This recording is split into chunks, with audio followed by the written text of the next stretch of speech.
Creo que una familia de los alrededores del valle está echando una mano en la casa pequeña. ¿Y de qué familia se trata? De la familia de Luisa, la criada de la casa pequeña, la sobrina de Fausto. Quizá deberíamos enviar a alguien para que les recuerde lo peligroso de contradecir una orden del duque de Valle Salvaje. Hola familia de TVN Revisar. El episodio 209 de Valle Salvaje se sella con una claridad demoledora. La opresión, por más implacable que sea, nunca destruye del todo la voluntad de los que aún creen en algo más que la obediencia. Victoria endurece su estrategia, impone nuevas restricciones y busca quebrar la última fibra de resistencia de la casa pequeña, pero su fuerza empieza a flaquear frente a un enemigo que no esperaba. La dignidad, Adriana, decidida a revelar su verdad, deja atrás la protección de la mentira y asume la maternidad con coraje, sabiendo que lo que lleva dentro es más que un hijo. Es un acto de resistencia. Julio, atrapado entre su deber y su conciencia, acepta que el amor verdadero no se compra con sacrificios ajenos. Úrsula, pese a sus maniobras, empieza a intuir que Rafael no es un premio a ganar, sino un corazón que nunca le perteneció. Pero es Pedrito, con su mirada infantil y su sabiduría desarmante, quien da con la clave. Resistir no es solo rechazar la violencia, sino construir desde la raíz, sembrar, enseñar, compartir. Así, Bernardo y Mercedes descubren que la victoria no vendrá con una revolución armada, sino con el renacer de la esperanza desde el suelo que los quieren ver abandonar. Y Rafael, ausente hasta el final, regresa con la decisión en los pasos, no para hingirse, no para obedecer, sino para reclamar su lugar, no como heredero del miedo, sino como padre de un nuevo futuro. Adriana caminaba con cuidado por el sendero que conectaba el palacio con la casa pequeña. En sus brazos, una cesta con pan y algunas sobras que había conseguido recuperar de la cocina. No era la primera vez que lo hacía, pero sí sentía que algo había cambiado.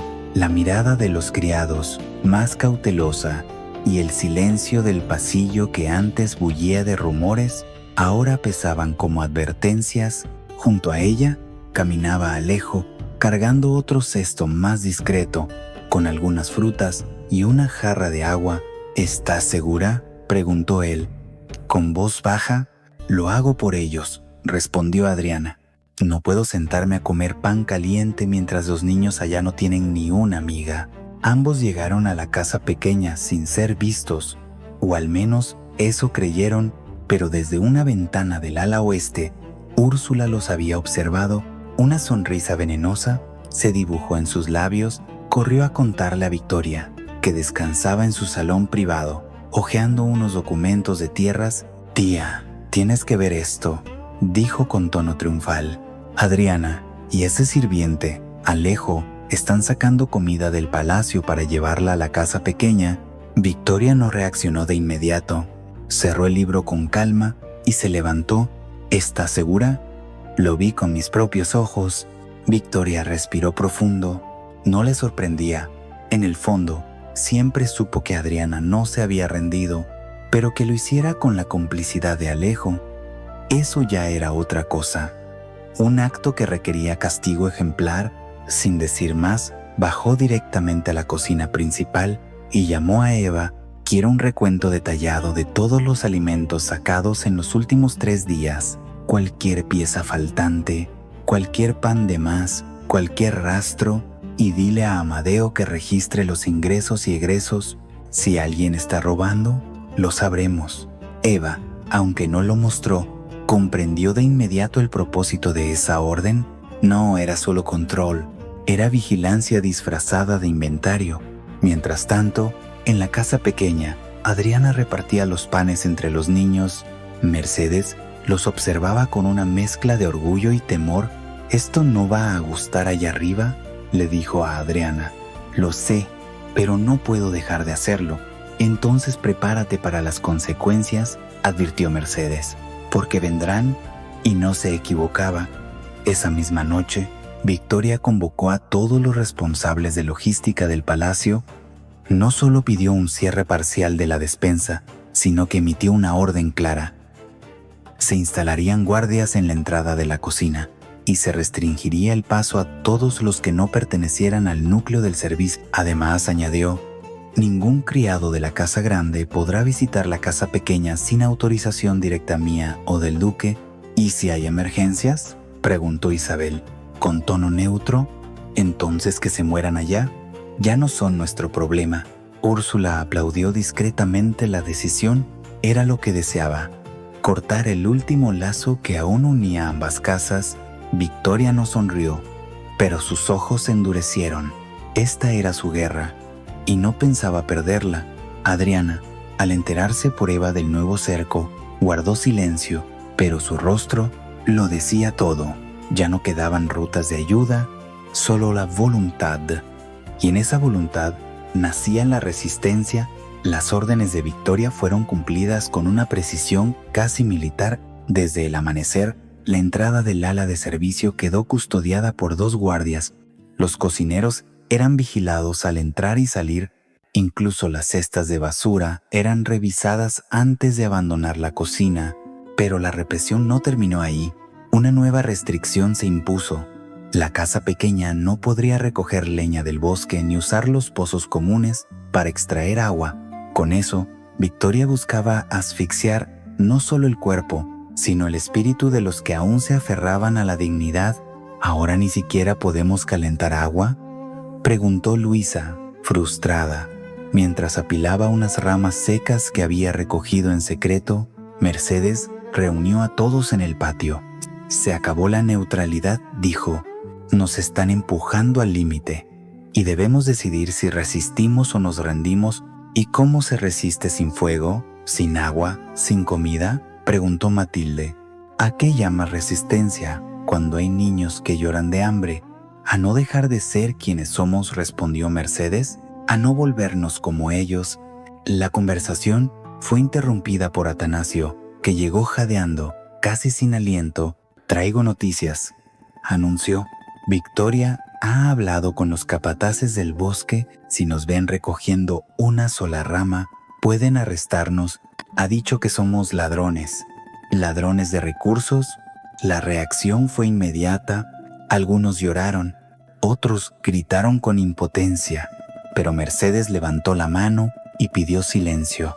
Nadie va a tocar ese bosque por ahora, dijo.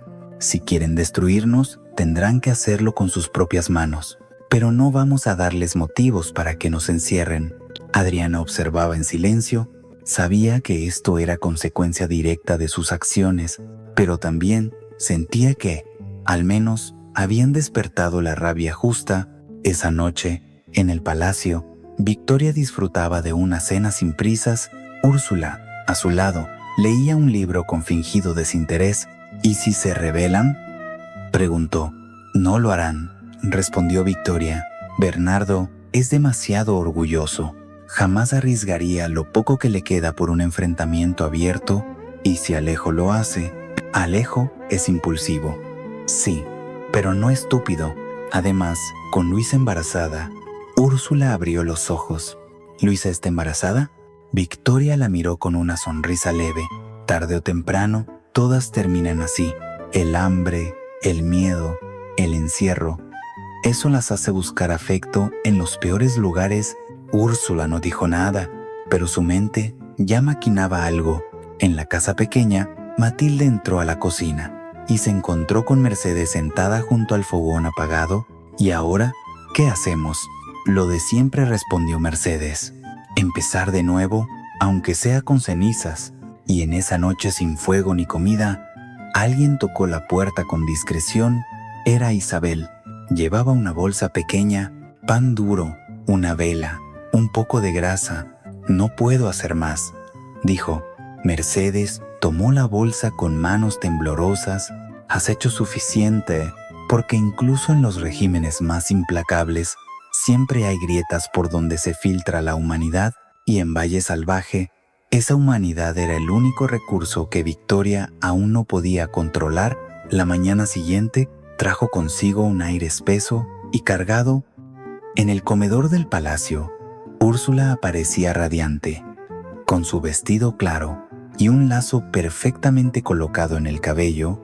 Su objetivo del día era claro: seguir posicionándose como la mujer perfecta, la futura madre ideal, la salvadora de la familia, y para ello decidió usar un recurso inesperado. Pedrito, durante el desayuno, se acercó al niño, que dibujaba en una libreta bajo la supervisión de Amadeo.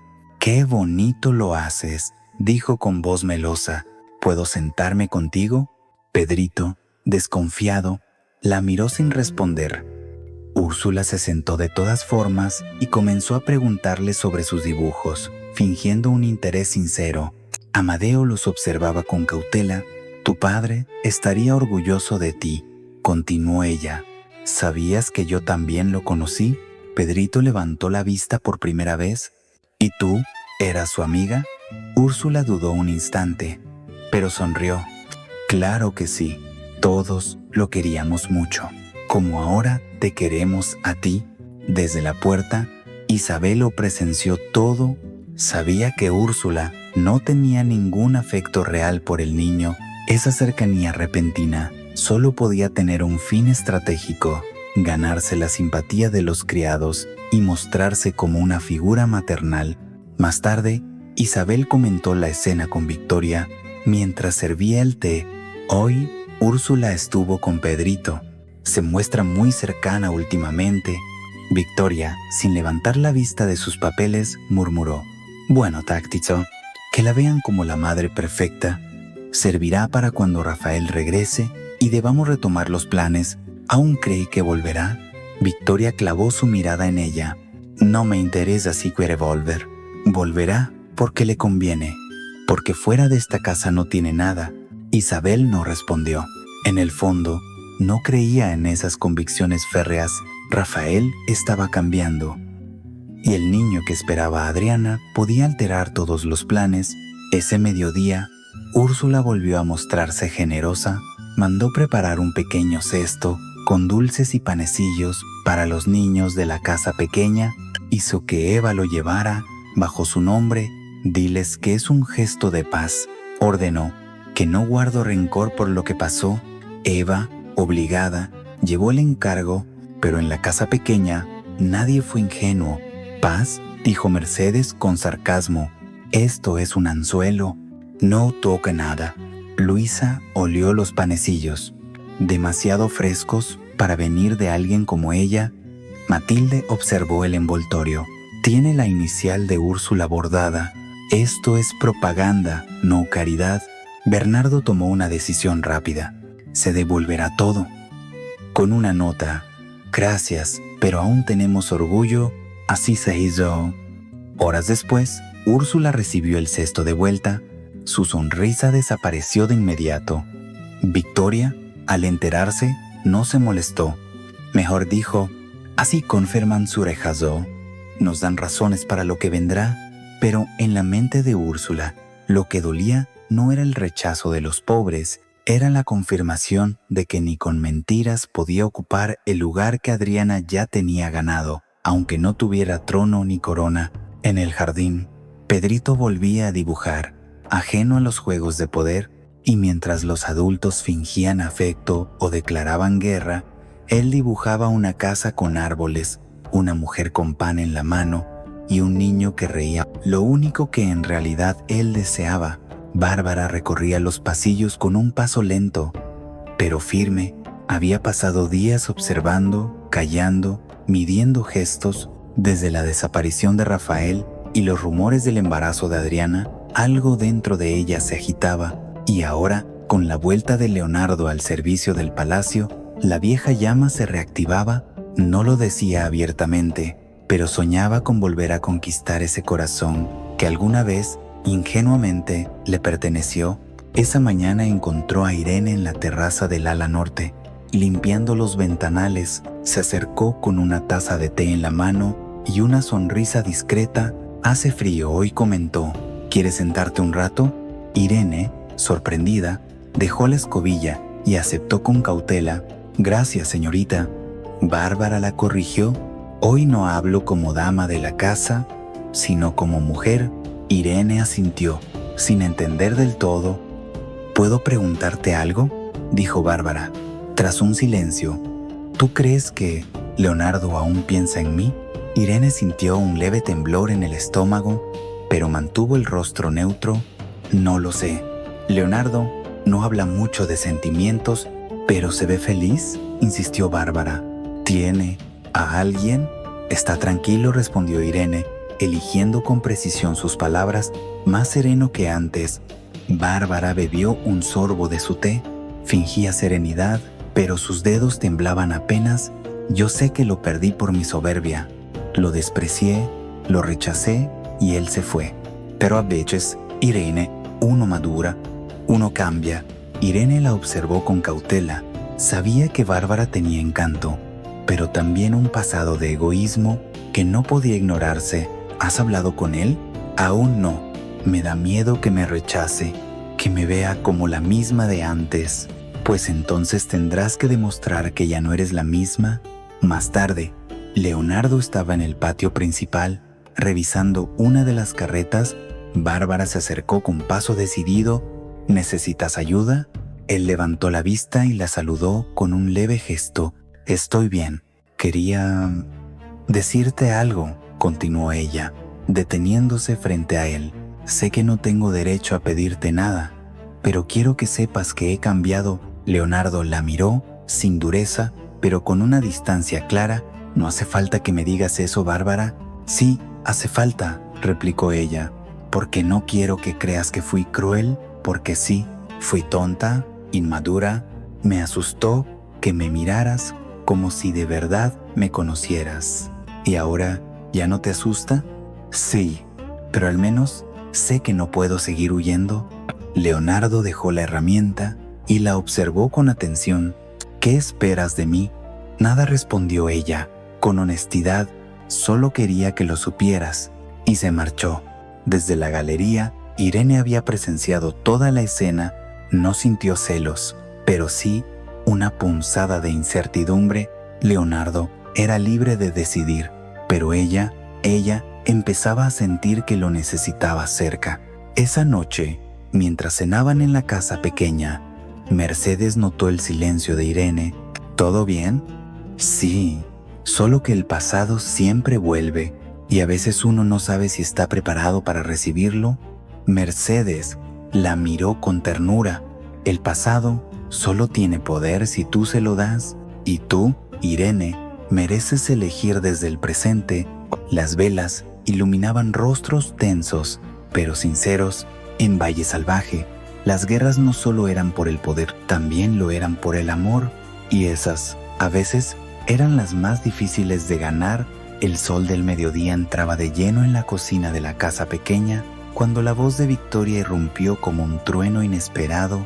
Nadie la había visto llegar, y sin embargo, allí estaba, erguida, altiva, con el rostro impasible y los ojos examinando cada rincón como si olfateara una traición. Luisa, que removía un caldo con unas raíces recogidas en secreto, se quedó inmóvil. Matilde, sentada junto al fogón, se levantó de inmediato. «Señora», empezó a decir, pero Victoria la cortó con un gesto. «No estoy aquí para conversar, estoy aquí porque algo huele demasiado bien». Se acercó al fuego, miró el caldero y luego a Luisa, que aún sostenía la cuchara de madera. «¿Qué están cocinando?» «Solo hierbas», respondió Luisa, con voz firme. «No hay carne, no hay pan, solo lo que recogimos entre las piedras». Victoria se agachó un poco y aspiró con exageración. «¿Y eso lo explica todo? ¿Porque huele a grasa?» «A proteína. Y no me digan que es ilusión, porque mis sentidos no me fallan». Mercedes apareció en ese momento, secándose las manos con un trapo. «¿Busca algo en particular?» Victoria se giró hacia ella. «Busco la verdad, y ya estoy cansada de que esta casa juegue a la víctima mientras recibe ayuda a escondidas. Si alguien aquí está robando alimentos del palacio, lo pagaréis todos». «No robamos nada», dijo Mercedes, conteniendo la rabia. «Sobrevivimos con lo que la tierra nos permite». «¿Y Alejo? ¿Él también sobrevive? ¿O sigue usando su relación con Luisa para entrar y salir como si fuera dueño de los pasillos?» El ambiente se congeló. Luisa dio un paso adelante.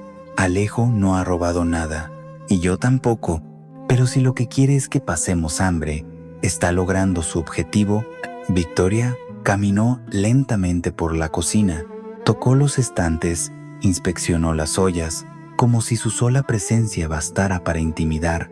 Lo que quiero es orden, y eso empieza cuando los insubordinados aprenden a obedecer. Miró a Luisa con detenimiento. ¿Y tú? ¿Ya decidiste a qué familia perteneces? Luisa la sostuvo con la mirada. La sangre no siempre elige, a veces uno decide por sí mismo. Victoria sonrió con frialdad. Puis décide pronto, porque no toleraré doblez, ni siquiera en los que llevan mi apellido. Con eso, se giró y se marchó, dejando tras de sí un silencio asfixiante. Nadie habló por varios minutos. Solo el burbujeo del caldero rompía la tensión. Nos está acorralando, dijo Matilde. Y lo hace sabiendo que no tenemos cómo defendernos. Nos quiere divididos, agregó Mercedes. ¿Quiere que desconfiemos unos de otros? Luisa apretó el cucharón. No le daré ese gusto. Esa tarde, Alejo llegó con una bolsa de hojas y raíces. Al entrar, Luisa le contó lo ocurrido. Tienes que tener cuidado, le advirtió. Ya no es solo vigilancia, es amenaza directa. No me voy a esconder, dijo él. Si quieren atraparme, tendrán que hacerlo con las manos manchadas. Mercedes los observaba desde un rincón. Sabía que la situación era crítica y que muy pronto uno solo de ellos podría ser usado como ejemplo por Victoria, una advertencia con nombre propio, pero también sabía que, cuando todo arde, incluso el fuego encuentra resistencia, y en esa cocina pobre, esa resistencia tenía nombre, dignidad. La tarde caía sobre Valle Salvaje con una calma engañosa. Alejo, agotado pero inquieto, había decidido salir un momento a los alrededores del palacio. No quería meterse en problemas, pero algo en su interior lo empujaba a moverse, a observar, a entender qué se estaba gestando desde lo alto. Fue así como, al pasar junto al viejo cobertizo de herramientas, escuchó voces, reconoció una de inmediato, la de Victoria. Se detuvo en seco y se agachó tras un barril. A través de una rendija, vio a Victoria y a uno de sus guardias personales. Hablaban en voz baja, pero clara. ¿Es necesario enviarles un susto?, decía Victoria. No un ataque directo, no aún, pero algo que los haga entender que no pueden seguir desafiándonos. ¿A quién nos enfocamos?, preguntó el guardia. A Luisa. Ella es el vínculo. Si la tocamos, los demás entenderán que nadie está a salvo. Alejo sintió un escalofrío recorrerle la espalda, pero cuidado, continuó. Victoria, no la dañes físicamente, solo hazla temer por su familia, que crea que les puede pasar algo, que entienda que cualquier protección que tenga es frágil. ¿Y Bernardo? Bernardo está herido, pero aún cree que puede ganar. Necesita una señal de que su mundo se derrumba, y esa señal será su sobrina. Alejo no esperó más. Salió de allí a toda prisa, esquivando sombras, corriendo entre los matorrales hasta llegar, jadeante, a la casa pequeña. Allí, Luisa lavaba unas telas mientras Mercedes y Matilde cocinaban al aire libre. «Luisa», gritó, sin aliento, «tenemos que hablar». Ella corrió hacia él, alarmada. «¿Qué pasó?». Alejo la tomó del brazo. «Van por ti. No sé cuándo, pero lo harán pronto. Victoria quiere darte un susto, usarte como ejemplo». Mercedes se levantó de inmediato. «¿Cómo lo sabes?». «La escuché con uno de sus hombres. Quieren hacerle daño, no directo, pero sí psicológico. Un golpe a la familia». Luisa empalideció. «¿Y qué vamos a hacer?». «Nos adelantaremos», respondió Mercedes. «No pueden intimidar lo que no pueden alcanzar. Luisa no saldrá sola, ni un paso sin compañía, y yo hablaré con Bernardo», dijo Alejo. «Tiene que saberlo todo». Bernardo apareció en ese instante. Al enterarse, su rostro cambió. Lo sabía que era cuestión de tiempo. «¿Qué harás?», preguntó Luisa. lo mismo que siempre respondió, resistir, pero ahora, con los ojos más abiertos. Esa noche, se organizaron turnos de vigilancia, nadie dormiría sin que otro estuviera despierto, se reforzaron los accesos, se escondieron las provisiones y se protegió a los niños en el cuarto más seguro. Desde su habitación, Victoria observaba la luna. Pronto todo esto acabará, murmuró, pero lo que no sabía era que con cada amenaza, con cada plan de miedo, ella misma estaba alimentando el coraje de los suyos, porque a veces el miedo se transforma y cuando lo hace, deja de paralizar y empieza a empujar. La noticia del embarazo de Adriana aún no era oficial en el palacio, pero ya se sentía como un secreto mal enterrado, como una sombra que rondaba los pasillos y que todos evitaban nombrar. Julio, tras asumir la falsa paternidad, había guardado silencio no por cobardía, sino por estrategia, pero su paciencia se agotaba.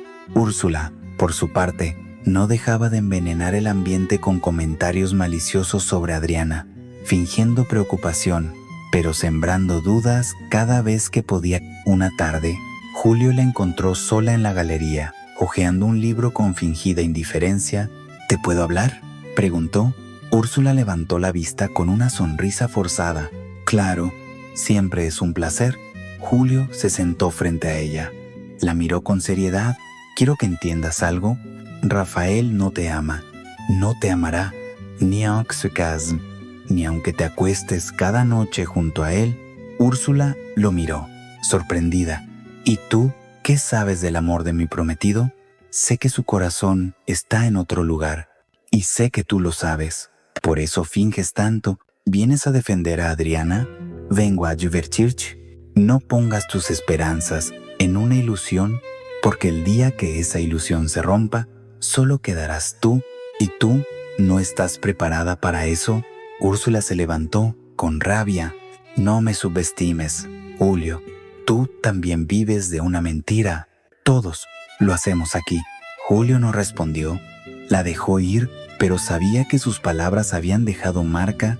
Esa misma noche, Adriana se sentó con Bernardo y Mercedes.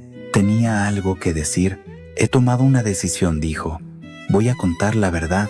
Mercedes la miró preocupada. ¿Estás segura? Sí. No puedo seguir viviendo con esta carga. Julio ha sido generoso, pero no le corresponde a él. Rafael debe saberlo. No por mí, sino por el niño. Bernardo asintió. Entonces, haremos lo necesario para protegerte, y si todo se desata, no te culpes, añadió Mercedes. Ya es hora de que la verdad tenga rostro. Al día siguiente, Adriana se presentó en el palacio. Rafael no estaba, pero sí Julio. Ella le pidió hablar a solas. En la biblioteca, lo miró con ternura, pero también con firmeza. Gracias por lo que hiciste, por cubrirme, por sostenerme, pero ya no puedo seguir así. Julio la miró con tristeza. ¿Se lo dirás a todos? A Rafael, a Victoria, si hace falta, pero no más mentiras. Este hijo no puede crecer entre sombras. Entonces, prepárate, porque no te lo harán fácil. Ya estoy preparada, dijo Adriana. No temo por mí, solo por él. Julio se levantó y se acercó a ella. ¿Y él, Rafael? ¿Qué hará cuando lo sepa? Eso ya no me corresponde. Él decidirá si es padre o si sigue siendo hijo de Victoria. En ese instante, ambos sabían que el fin del silencio estaba cerca, que la verdad, una vez dicha, no podría desdecirse, y que ese niño que aún no nacía ya era el eje de una nueva guerra, una guerra sin ejércitos, pero con consecuencias devastadoras. La noche caía con un aire extraño en Valle Salvaje. Los cielos parecían más bajos y las sombras más densas. En la casa pequeña, la tensión se palpaba en el ambiente. Nadie hablaba en voz alta. Todos sabían que algo estaba a punto de estallar. Adriana, sentada junto a la ventana, sostenía su vientre con las dos manos. No era miedo lo que sentía, sino una especie de certeza. Cuando llegara el alba, nada sería como antes. En el patio, Bernardo observaba el cielo. A su lado, Pedrito jugaba con piedras, formando círculos sobre la tierra. El niño no hablaba, pero de pronto, como si le hubiese leído el pensamiento, dijo: ¿por qué no peleamos de otra manera? Bernardo lo miró, intrigado. ¿Otra manera? Sí, en vez de esconder la comida, ¿por qué no plantamos más? ¿Por qué no enseñamos a los niños a sembrar? Si todos saben hacer algo, nadie puede quitárnoslo. Bernardo se quedó en silencio, sorprendido por la simpleza y la verdad de esas palabras. Es una buena idea, dijo finalmente. Una idea grande para alguien tan pequeño. A veces los pequeños entienden cosas que los grandes olvidan, respondió Pedrito, y siguió jugando. Esa conversación quedó grabada en la mente de Bernardo. Más tarde, la compartió con Mercedes, que lo escuchó en silencio. «Tiene razón», dijo ella al fin. «Nos estamos desgastando en resistir y quizá debamos empezar a construir, aunque sea con las manos vacías. ¿Crees que podamos? No lo sé, pero si no lo intentamos, ya estamos vencidos». En el palacio, mientras tanto, la tensión aumentaba. Rafael seguía sin aparecer. Victoria, desesperada, comenzaba a perder el control de su imagen. Úrsula, furiosa por la advertencia de Julio, empezó a preparar una escena con la que enfrentar a Adriana, pero lo que no sabían es que el tiempo ya no jugaba a su favor. Esa noche, Mercedes convocó a todos los de la casa pequeña. Bajo la luz de un par de velas, Bernardo habló con firmeza. «Nos han robado casi todo, la leña, el agua, la comida, la libertad, pero no pueden robarnos la voluntad.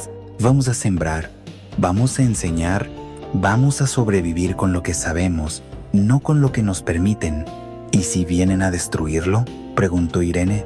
«Entonces, volveremos a sembrar», respondió Luisa. «Las semillas no se rinden». En ese instante, el grupo se sintió por primera vez unido, no por el miedo, sino por un propósito. Incluso Pedrito levantó la mano. «Yo puedo enseñarles cómo se cuidan los brotes. La tía Mercedes me lo enseñó». Todos rieron, emocionados. Mientras tanto, Victoria recibía un mensaje urgente. Habían visto a Rafael en los límites del bosque, sin escolta, sin armas, solo, pero con paso firme. «Está volviendo», anunció Isabel, «pero no sé si viene para quedarse o para cambiarlo todo». Y en el umbral de ese amanecer que aún no llegaba, Adriana se preparaba para lo inevitable. Su vientre, cálido, se movía ligeramente. La vida dentro de ella latía fuerte, porque el mañana no era una promesa, era una lucha. Y en Valle Salvaje, la lucha apenas comenzaba.